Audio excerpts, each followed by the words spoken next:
Ahmedabad municipal corporation દ્વારા સમાજ સેવાને અર્પણ અનોખી શ્રદ્ધાંજલિ. કાળુપુરમાં માર્ગનું સ્વ ભૂપેન્દ્રભાઈ સેવકરામ ખત્રી માર્ગ તરીકે નામાભિધાન.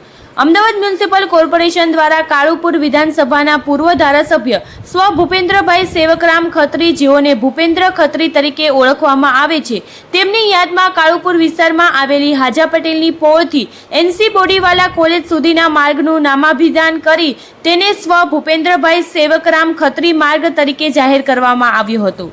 આ પ્રસંગે આયોજિત કાર્યક્રમમાં અમદાવાદના માનનીય મેયર શ્રીમતી પ્રતિભાબેન રાજેશકુમાર જૈન, માનનીય સંસદ સભ્ય શ્રી દિનેશભાઈ મકવાણા, માનનીય ધારાસભ્ય શ્રી કૌશિકભાઈ જૈન તેમજ અન્ય મહાનુભાવો ઉપસ્થિત રહ્યા હતા. તેમની હાજરીમાં માર્ગના નવા નામના બોર્ડનું અનાવરણ કરવામાં આવ્યું હતું.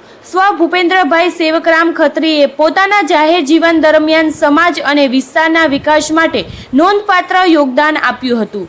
તેમના સેવાભાવી સ્વભાવ અને લોકોના સાથેના નજીકના સંબંધોના કારણે તેઓ કાળુપુર વિસ્તારના લોકોમાં ખૂબ લોકપ્રિય રહ્યા હતા. શહેરના વિકાસ અને જનકલ્યાણ માટે તેમના કરેલા કાર્યને સ્મરણમાં રાખવામાં આવેલ આ માર્ગને તેમના નામે સમર્પિત કરવામાં આવ્યો છે.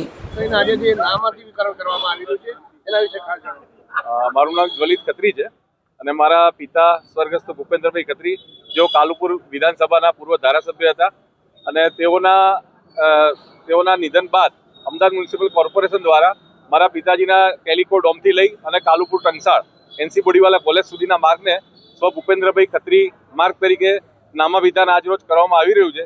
તે માટે અમદાવાદ શહેરના મેયર તેમનો ખૂબ ખૂબ આભાર માનું છું, તેમજ બીજા કોર્પોરેશનના પદાધિકારીઓ તેમજ અમદાવાદ મ્યુનિસિપલ કોર્પોરેશનના ખાડિયા વોર્ડના કાઉન્સિલરો, અહીંયાના દરિયાપુરના ધારાસભ્ય કૌશિકભાઈ જૈન, એ બધાનો ખૂબ ખૂબ આભાર માનું છું. અને જેઓના કારણે અમારા પરિવારને ખૂબ જ ગર્વની લાગણી ઉત્પન્ન થયેલી, તેમજ અમારા વિસ્તાર માટે પણ આ બહુ ગર્વનો એક વિષય છે, જેના હિસાબે અમારા વિસ્તારના લોકોમાં પણ એક ઉત્સાહની લાગણી છે. અત્યારે ખાસ કરીને આજે નામાંકિતકરણ કરવામાં આવ્યું છે રોડનું, શું કહેશો?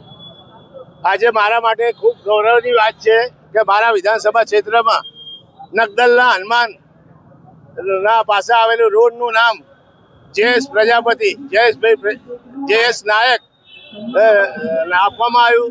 જયેશ નાયકનું સમાજમાં ખૂબ જ યોગદાન હતું, સમાજ સેવા માટેનું, તેના માટે નામ આપ્યું. બીજું, કેલિકો ડેમ પાસે ભૂપેન્દ્રભાઈ ખત્રી, પૂર્વ ધારાસભ્ય અને સમાજ સેવક, પૂર્વ કોર્પોરેટર, અને જેઓએ એક હિન્દુ સમાજની એકતાનું પ્રતીક ભૂતકાળમાં બતાવ્યું છે, એવા ભૂપેન્દ્રભાઈ ખત્રીનું રોડનું પણ નામકરણ કરવામાં આવ્યું. તેના માટે અમદાવાદ મ્યુનિસિપાલિટી કોર્પોરેશનના તમામ હોદ્દેદારો, મેયરશ્રી, અધિકારી અને હું મારા વિસ્તારના કાર્યકર્તાઓને વંદન કરું છું અને અભિનંદન આપું છું કે આટલી સંખ્યામાં લોકો અહીં હાજર રહ્યા, તેના માટે અભિનંદન પાઠવું છું.